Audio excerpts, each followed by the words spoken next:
بسم الله الرحمن الرحيم نحمده ونصلي على رسوله الكريم أما بعد فأعوذ بالله من الشيطان الرجيم بسم الله الرحمن الرحيم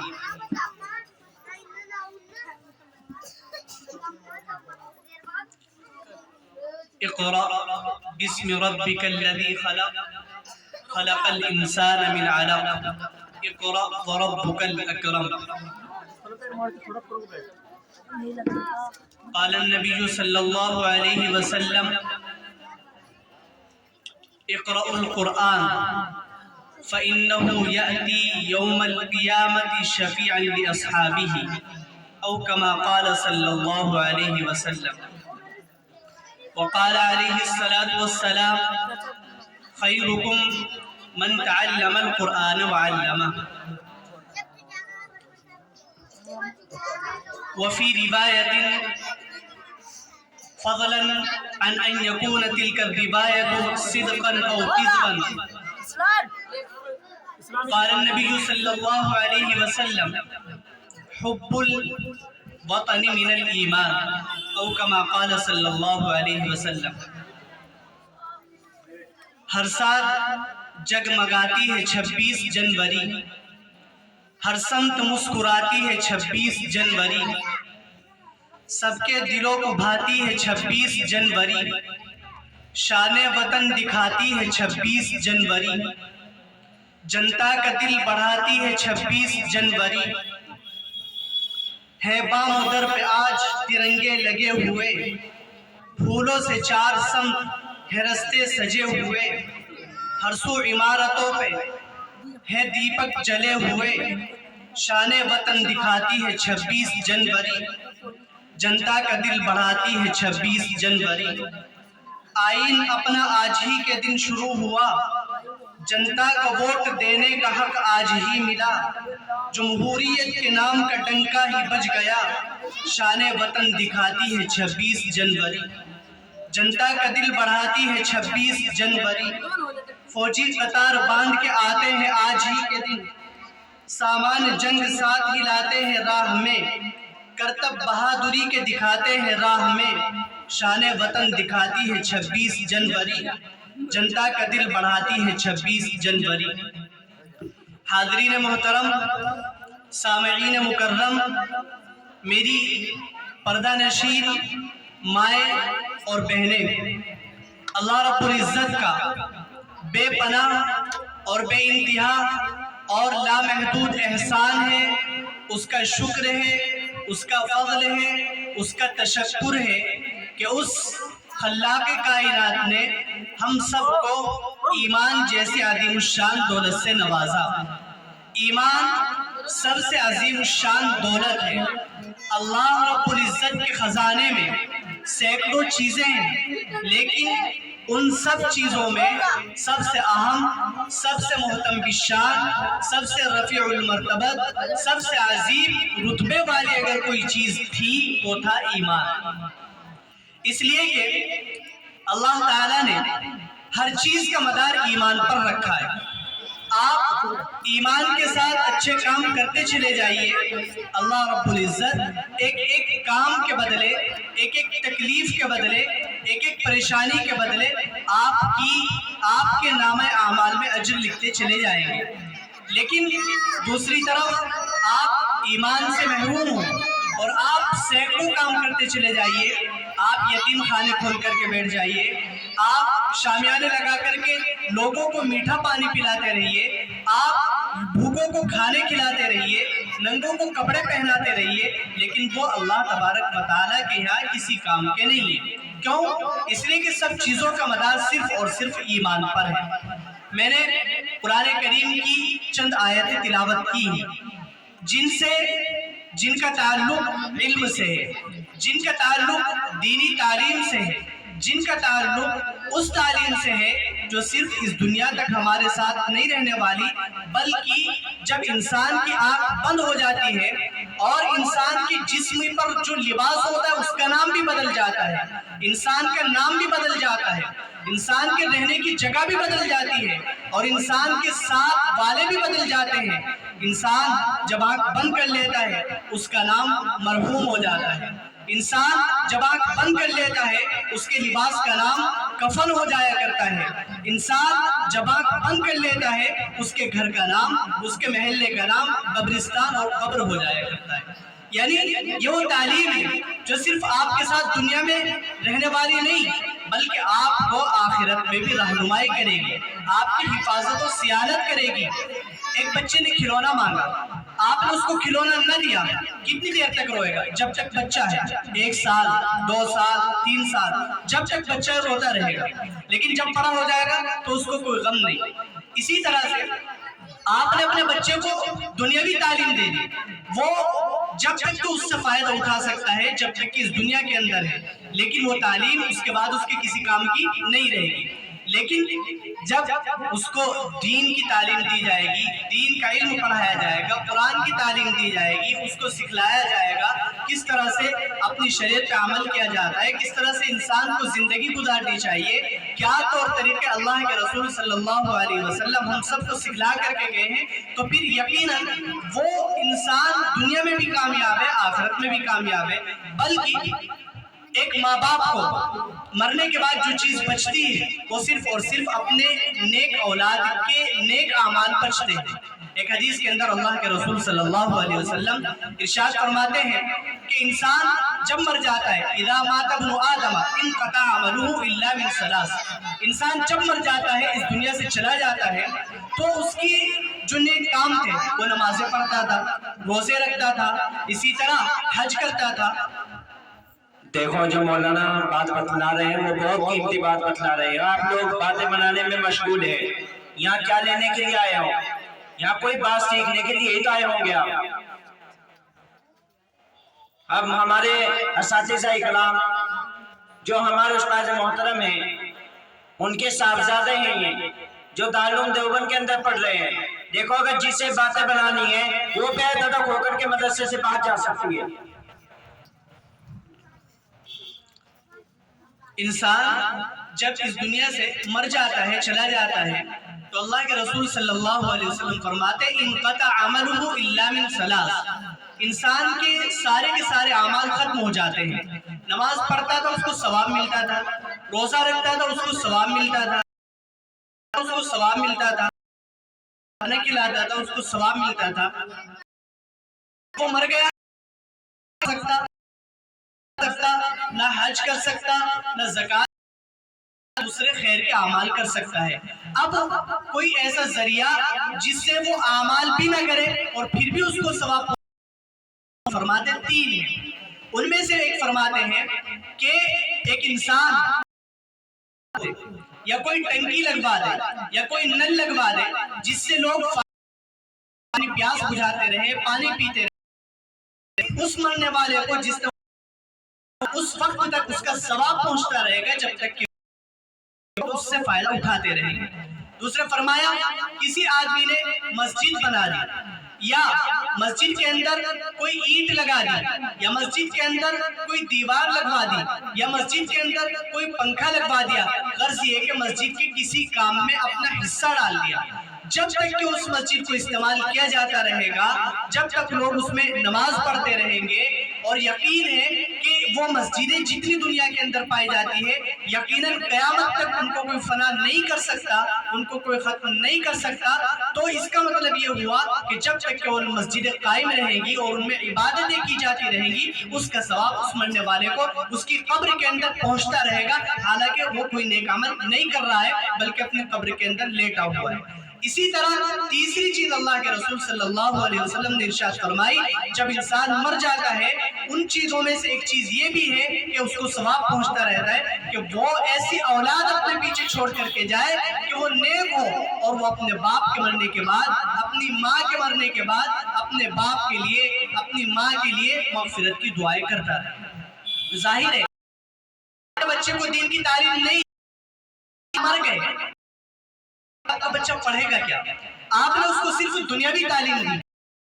کیا وہ آپ کی قبر پہ جا کر کے آپ کو احسان ثواب کرے گا؟ وہ ایصال ثواب کرے گا بھی تب بھی ABCD کا تو کوئی ہو سکتا، بلکہ اگر آپ اس کو مدرسے کے اندر داخل کرائیں یا مدرسے کے اندر پورے طور پر داخل نہ کرائیں بلکہ گھنٹہ 2 گھنٹہ اس کو پڑھنے کے لیے بھیج دیں، اس وقت بھی وہ کچھ نہ کچھ سیکھ جائے گا اور اس لائق ہو جائے گا کہ وہ قرآن پڑھ کر کے اپنے والد کو اپنی والدہ کو بخش سکے۔ آپ کو حیرت ہوگی، ایک واقعہ علماء نے کتابوں کے اندر لکھا ہے، ایک باپ کا انتقال ہوا، جنازہ تیار ہوا اور جنازہ تیار ہونے کے بعد جو عالم نماز جنازہ پڑھانے کے لیے بلائے گئے تھے وہ آئے اور انہوں نے پوچھا کہ آپ نماز جنازہ کے لیے میں اجازت چاہتا ہوں، اس باپ کا بیٹا کون ہے، وکیل کون ہے جو مجھے اجازت دے اس کی جنازے کی نماز پڑھانے کی؟ تو سائیڈ میں ایک صاحب کھڑے ہوئے تھے، خوبصورت داڑھی بنائے ہوئے اور شیو کیے ہوئے اور اچھا پینٹ اور شرٹ پہنے ہوئے، ان سے کہا کہ بھئی آپ بھی صف میں لگ جائیے، نماز جنازہ تیار ہے اور آپ مجھے اجازت دے دیجئے جنازے کی نماز پڑھانے کی۔ وہ کہنے لگا کہ مولانا صاحب کسی کو بتانا مت، مجھے نماز جنازہ کا طریقہ نہیں آتا۔ بتلائیے،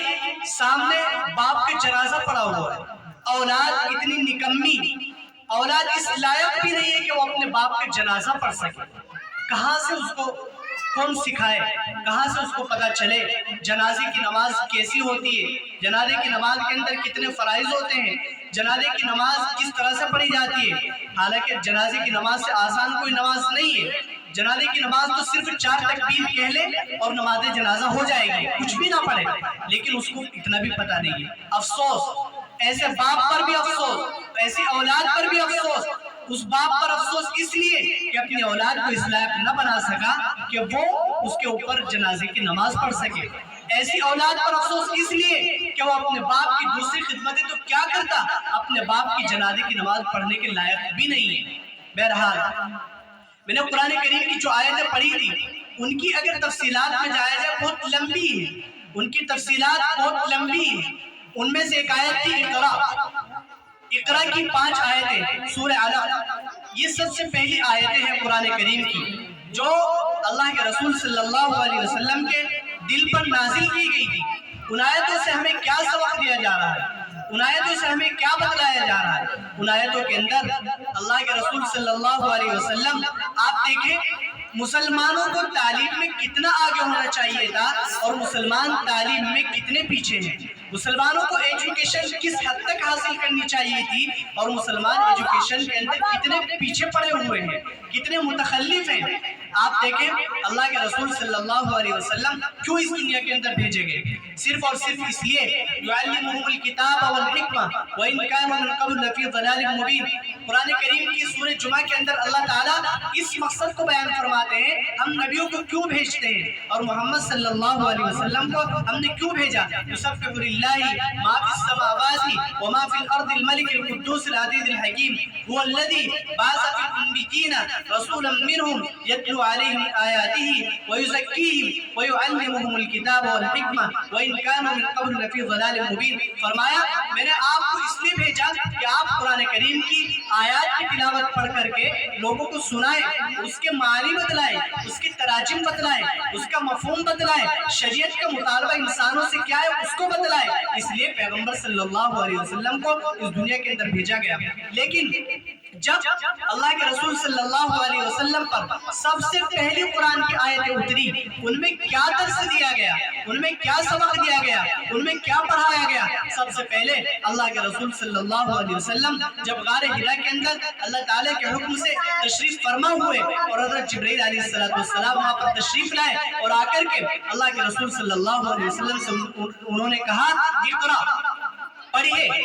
جبرائیل علیہ السلام نے کہا اقرا پڑھیے، لیکن حضرت محمد صلی اللہ علیہ وسلم نے کہا ما انا بقارئ، میں پڑھا ہوا نہیں ہوں۔ حضرت جبرائیل علیہ السلام نے اللہ کے رسول کو آپ کے سینے کو اپنے سینے سے لگایا اور بہت زور سے دبایا۔ اللہ کے رسول فرماتے ہیں کہ اس زور سے دبایا،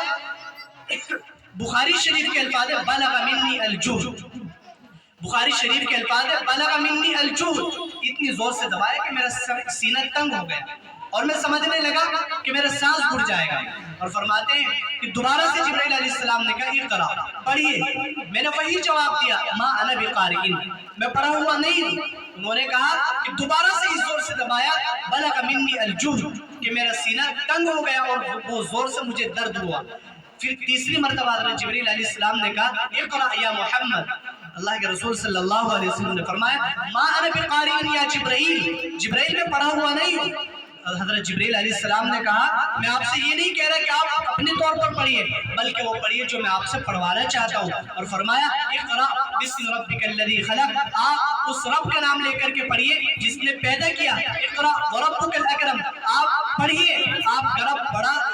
کرامت والا ہے، آپ کا رب بڑا کریم ہے، سخی ہے، آپ کا رب بڑا مہربان ہے، اقرأ وربک الاکرم الذی علم بالقلم، جس نے تعلیم دی آپ کو قلم کے ذریعے سے، الذی علم بالقلم خلق الانسان من علق، جس نے انسان کو جمے ہوئے خون سے پیدا فرمایا۔ بہرحال کہنے کا مقصد یہ ہے سب سے پہلی وحی حضرت جبریل علیہ السلام پر اس کے ذریعے سے اللہ کے رسول پر جو بھیجی گئی وہ کیا تھی؟ وہ تھا صرف اور صرف کہ مسلمان تعلیم حاصل کرے،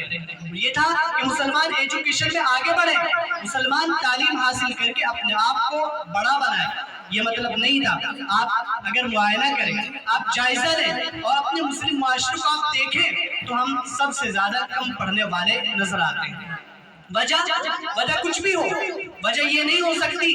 کہ ہمارے پاس پڑھنے کے لیے پیسے نہیں ہیں، اس لیے کہ اگر وجہ یہ ہوتی تو پھر مدارس کے اندر تو پیسے نہیں لیے جاتے، مدارس کے اندر تو فی سبیل اللہ تعلیم دی جاتی ہے، لیکن آپ اندازہ کریں مدرسوں کے اندر بھی پڑھنے والے کتنے فیصد مسلمان ہیں۔ اگر مسلمان 100% ہیں، 100% میں سے صرف 1% مسلمان ایسے ہیں جو مدارس کے اندر تعلیم حاصل کر رہے ہیں، باقی 99% کدھر ہیں؟ کہ کیا ہوا؟ ظاہر ہے کہ ہمیں حالانکہ تعلیم ایسی کے ذریعے سے انسان یہ بھی کہنا چاہوں گا، آپ کے لیے سنیں گے 26 جنوری، کوئی بتلائے گا کہ سب سے پہلی جنگ آزادی 1857 سے شروع ہوئی، سب سے پہلی جنگ آزادی 1857 سے شروع ہوئی، یہ تاریخ کا سب سے کالا باب ہے جو ہمارے سامنے جھوٹ بولا جاتا ہے۔ تاریخ کے اندر جو بڑے جھوٹ ہیں ان جھوٹوں میں سے ایک جھوٹ یہ بھی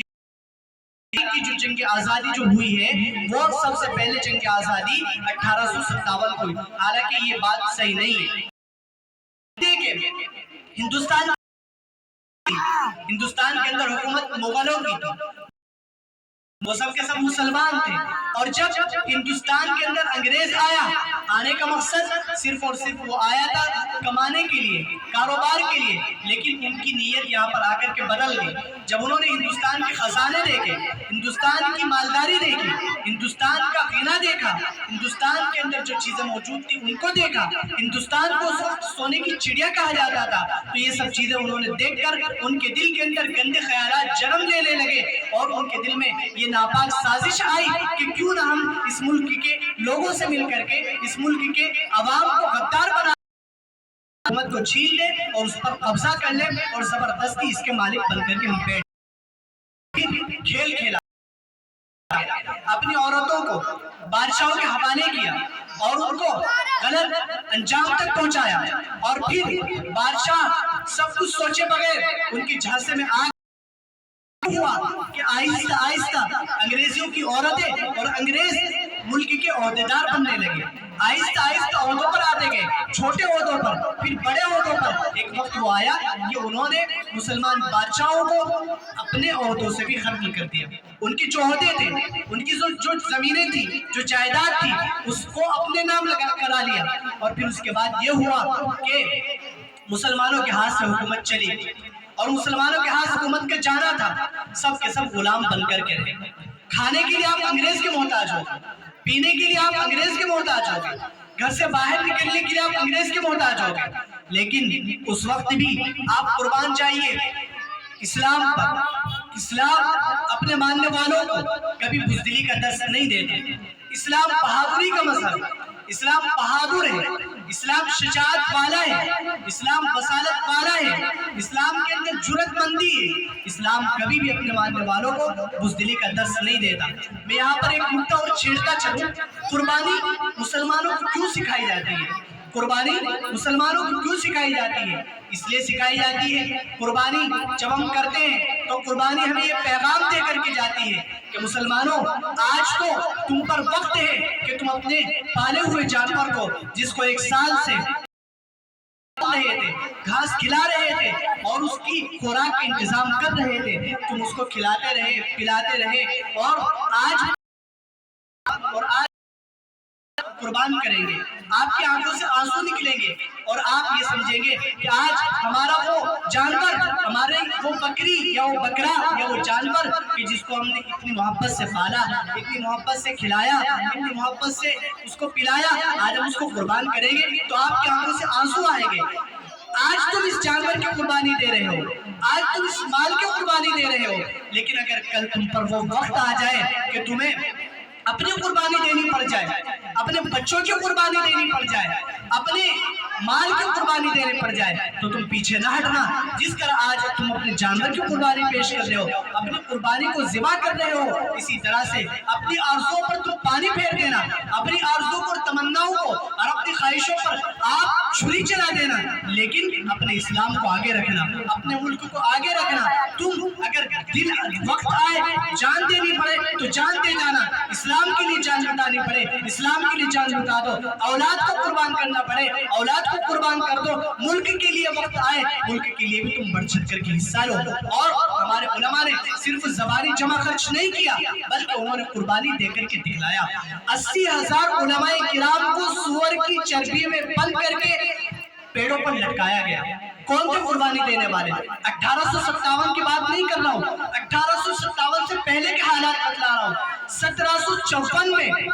جنگ شروع ہوئی اور اس سے پہلے 1754 کے بعد 1754 میں جنگ جو شروع ہوئی، سراج الدولہ، وردی خان اور اسی طرح سے ٹیپو سلطان اور یہ سب لوگ تھے اور انہوں نے قربانیاں دی اور جنگ میں آگے بڑھتے رہے۔ اس وقت کوئی ہندو آپ کے ساتھ نہیں تھا، اس وقت کوئی سکھ آپ کے ساتھ نہیں تھا، اس وقت کوئی عیسائی آپ کے ساتھ نہیں تھا، تنہا مسلمان تھے اور مسلمانوں کی قیادت کرنے والے ان کے علماء تھے، ان کے اکابر تھے جو صرف ان دینی مدرسوں کے اندر پڑے ہوئے تھے اور وہ کیا کر رہے تھے؟ وہ صرف یہ چاہتے تھے کہ ملک چونکہ انگریزوں نے ہم سے چھینا ہے اور ہم ملک کے ذمہ دار تھے اور ملک ہمارے ہاتھ سے گیا، حکومت ہماری تھی، تو ہمارا یہ فرض بنتا ہے کہ انگریزوں کے ہاتھ سے واپس اپنے ملک کو چھینے۔ لیکن جب 1857 آیا اور 1754 سے لے کر کے 1857 تک صرف مسلمان لڑتے رہے اور جب 1803 آیا، 1803 کے اندر شاہ عبدالعزیز نے کیا فتویٰ دیا تھا؟ مشہور ہے، حضرت شاہ عبدالعزیز صاحب نے دلی کے اندر بیٹھے ہوئے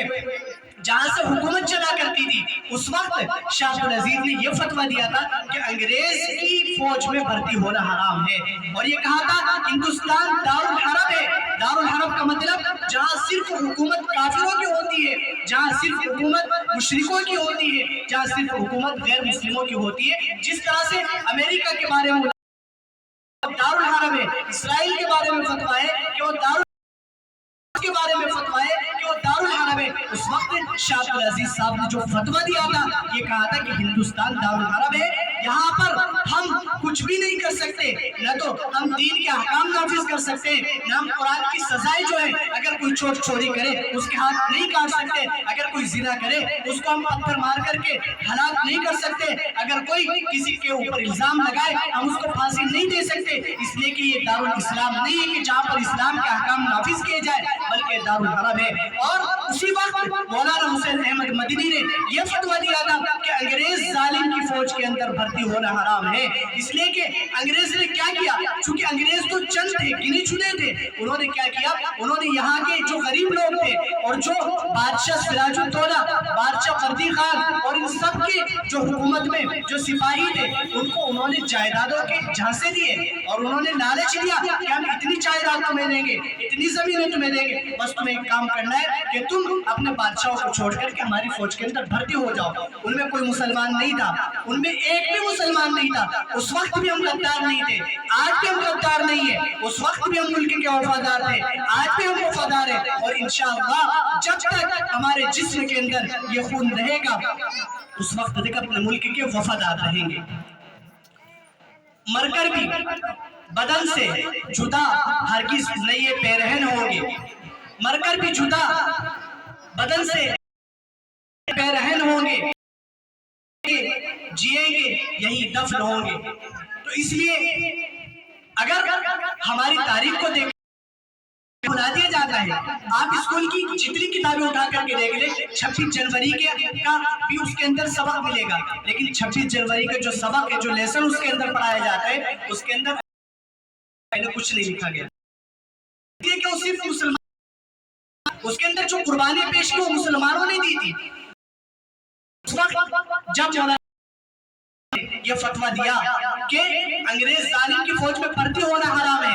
اس وقت انگریزوں کو جب اس کی اطلاع ہوئی، انگریز نے مولانا حسین احمد سے گرفتار کرا لیا،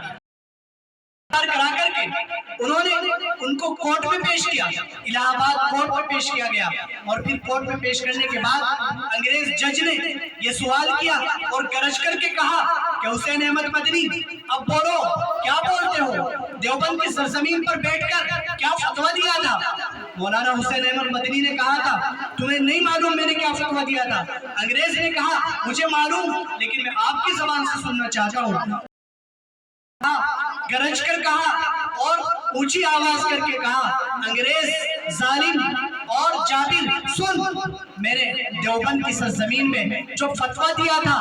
آج بھی وہی فتویٰ دیتا ہوں، اور جب تک حسین احمد مدنی کی روح باقی ہے اور جان باقی ہے اس وقت تک حسین احمد مدنی یہی فتویٰ دیتا رہے گا۔ کیا فتویٰ تھا؟ حسین احمد مدنی نے کہا فتویٰ یہ دیا تھا کہ انگریز کی فوج میں بھرتی ہونا حرام ہے، یعنی جو مسلمان انگریز کی فوج میں بھرتی ہوگا وہ اسلام سے خارج ہو جائے گا، اس لیے کہ اس وقت کی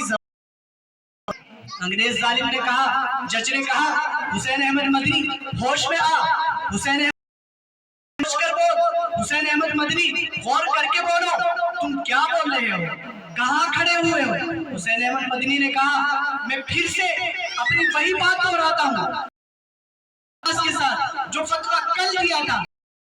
دیتا ہوں، اور انگریز ظالم کی فوج میں بھرتی ہونا۔ جج نے کہا اس کی سزا جانتے ہو کیا ہے؟ حسین احمد مدنی جانتا ہوں اس کی سزا کیا ہے، اسی لیے اپنی پگڑی کھول کر کے انہوں نے دکھلائی اور یہ کہا میں نے اپنا کیا تھا اور مجھے پتا تھا کہ اس فتوے کی سزا صرف اور صرف پھانسی کا پھندہ ہے اور موت ہے، اور میں اس کے لیے دیوبند سے تیار ہو کر کے آیا ہوں۔ یہ ہمارے اکابر تھے، یہ ہمارے علماء تھے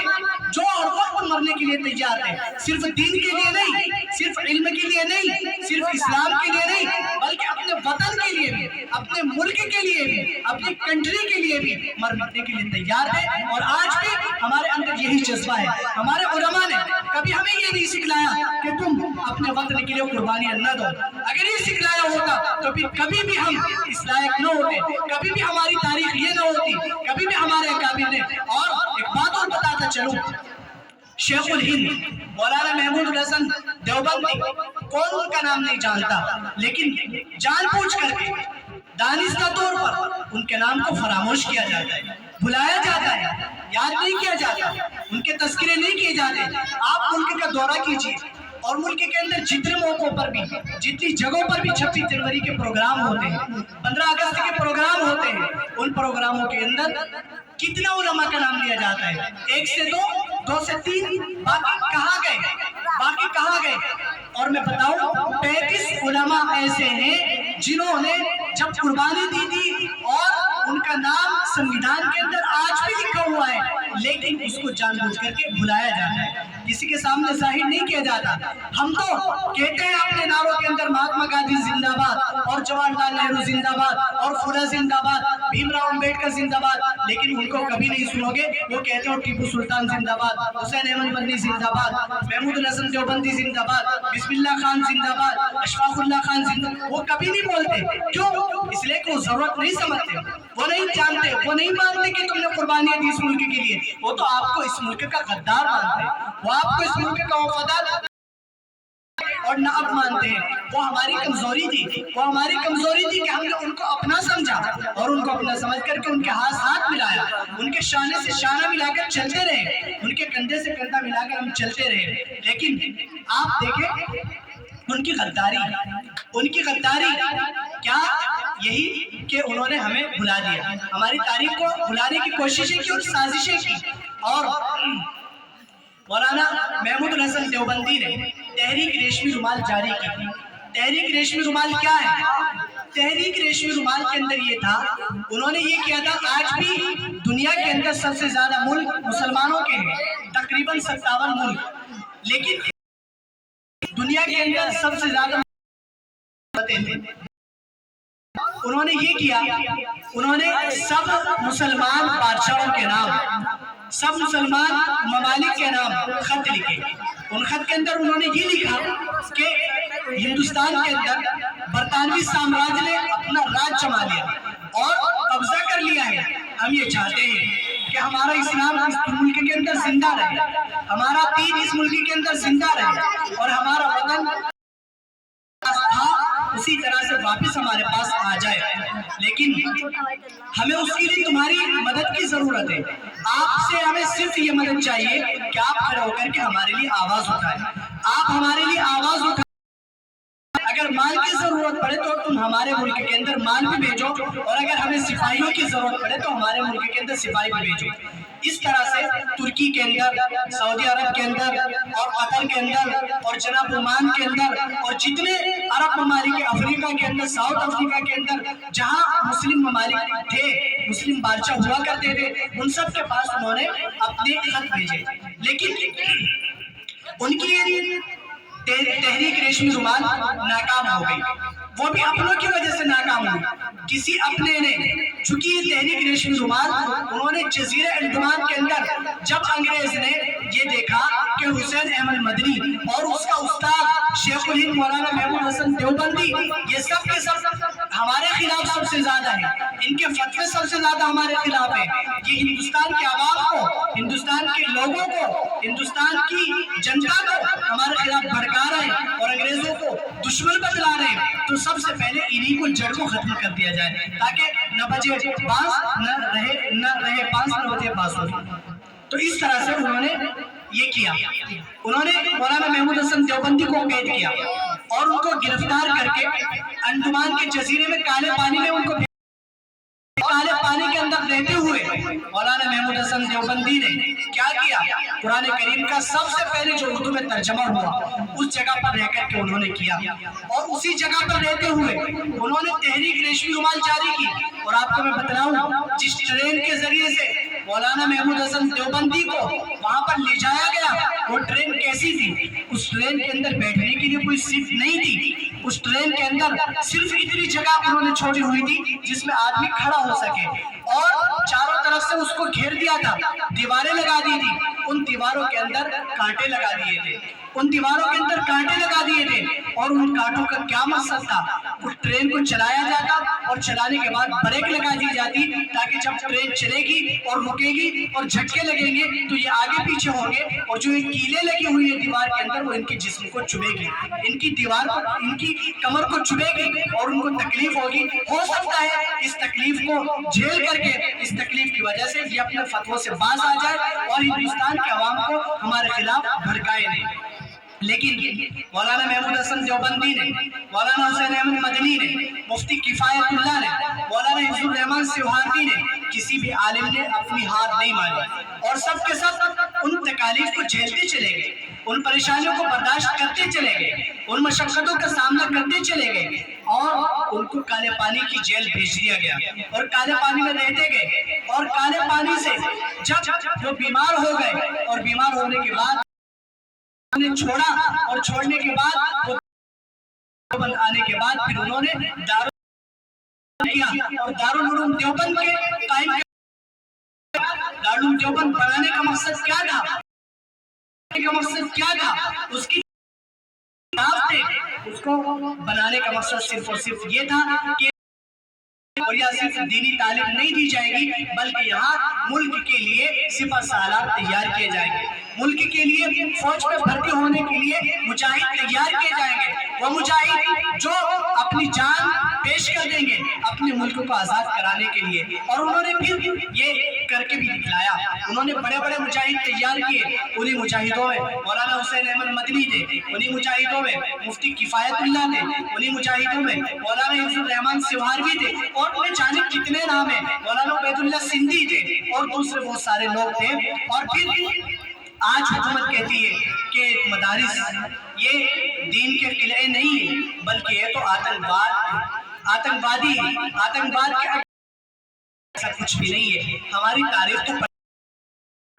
ہم سے سنا ہوتا، کچھ ہم سے کہا ہوتا، غیروں سے کہا تم نے، غیروں سے سنا تم نے، کیا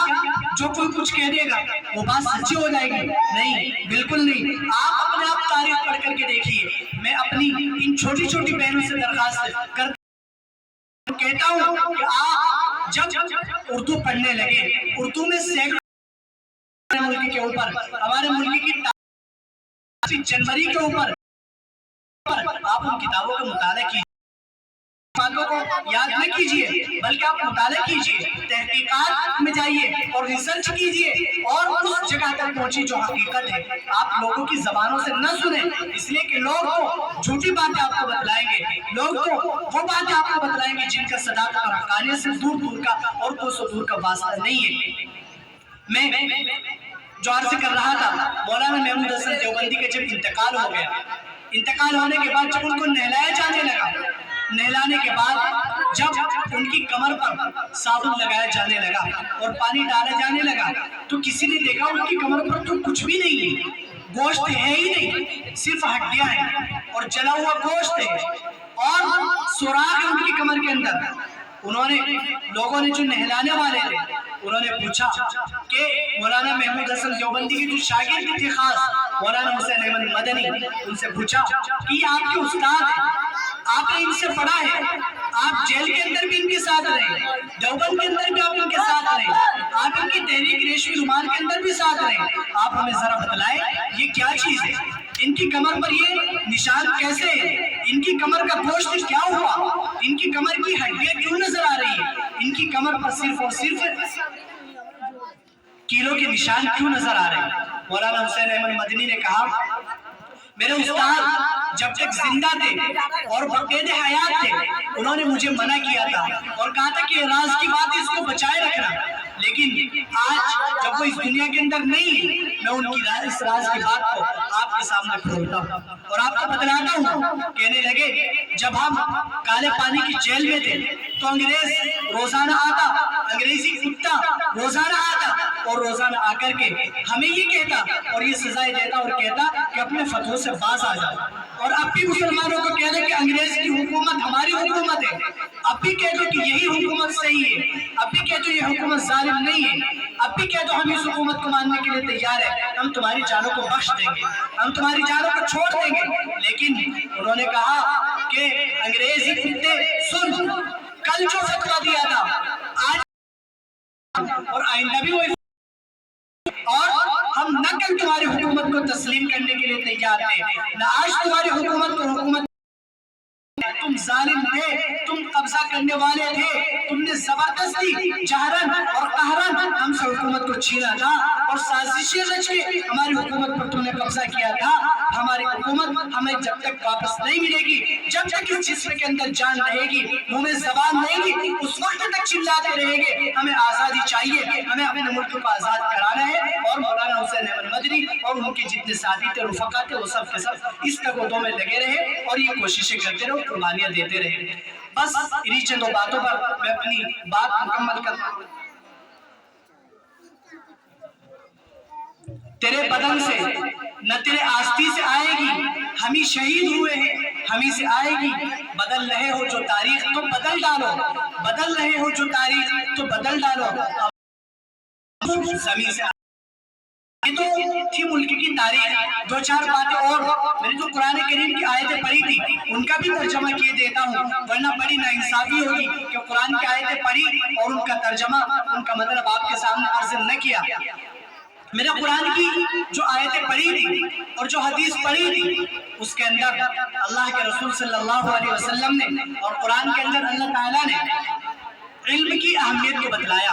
اور بلکہ میں آپ کو ایک نئی تحقیق آپ نے نہ سنی ہو. حضرت تھانوی رحمت اللہ علیہ قرآن کے اندر لکھا ہے، جو قرآن کی آیتیں ہیں، یا ایھا الذین آمنوا اصواتکم فوق صوت النبی جهروا له بالقول كجهر بعضكم لبعض ان تحبط اعمالكم وانتم لا تشعرون. حضرت تھانوی رحمت اللہ علیہ بہت بڑے مفسر ہیں. انہوں نے اس آیت کی تفسیر میں لکھا ہے کہ یہ آیت، اس کے اندر اللہ تعالیٰ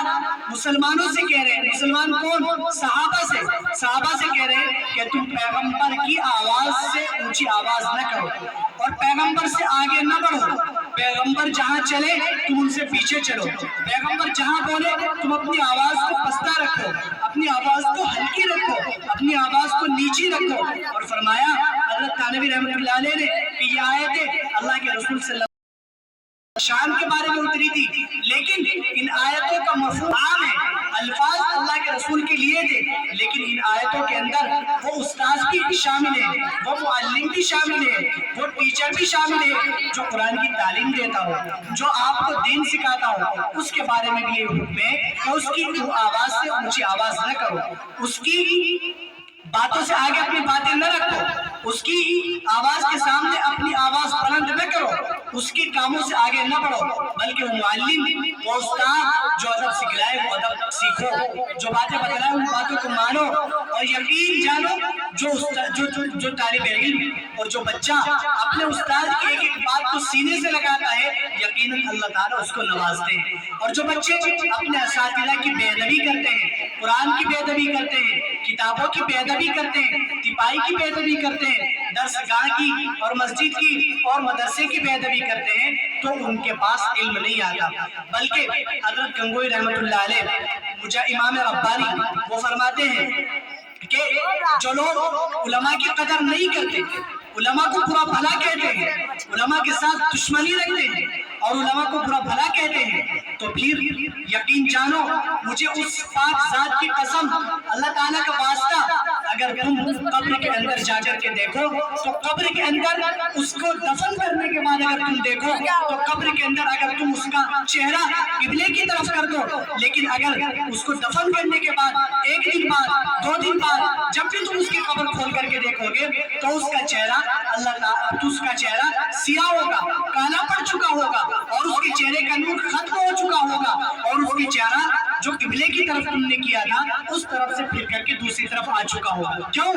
اس لیے کہ اللہ تعالیٰ پسند نہیں کرتا کہ اللہ تعالیٰ کا علم رکھنے والے کی ناقدری کی جائے. جو اللہ تعالیٰ کا علم رکھتا ہے، دین کا علم سینے کے اندر رکھتا ہے، قرآن کی آیتوں کو سینے کے اندر محفوظ رکھتا ہے، آپ اس کی ناقدری کر رہے ہیں، اس کا مطلب ہے آپ قرآن کی ناقدری کر رہے ہیں. آپ عالم کی ناقدری کر رہے ہیں، اس کا مطلب ہے آپ علم کی ناقدری کر رہے ہیں. اس لیے علماء کا احترام کریں، اپنے ائمہ کا احترام کریں، اپنے استادوں کا احترام کریں. مجھے بہت خوشی ہوئی جتنے بچوں نے صبح سے اب تک کے پروگرام پیش کیے. میرا دل نہیں چاہتا تھا کچھ کہنے کو اور میری تمنا یہ تھی کہ میں صرف اور صرف 2-4 باتیں کہہ کر کے دعا کرا دوں، لیکن میں نے دیکھا ان بچوں نے بہت ساری تقریریں پیش کی، لیکن میرے خیال میں 26 جنوری کے موضوع پر کوئی تقریر نہیں دی. تو اس لیے میرا دل چاہا کہ تھوڑی سی روشنی 26 جنوری کے تعلق سے بھی ڈال دی جائے. اللہ تعالیٰ ہم سب کو سمجھنے کی اور عمل کرنے کی توفیق نصیب فرمائے اور حضرت قاری محسن صاحب کو جزائے خیر دے کہ وہ اس چھوٹے سے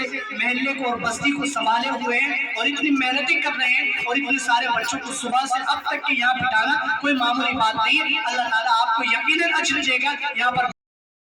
قاری صاحب کا ساتھ دینے کا اور ان بچوں کی حوصلہ افزائی کرنے کا. اللہ تعالیٰ آپ کی تمام یا مدرسے کا یا قاری صاحب فرمائے اور آپ کو دنیا اور آخرت دونوں جگہ سرخرو عنایت فرمائے.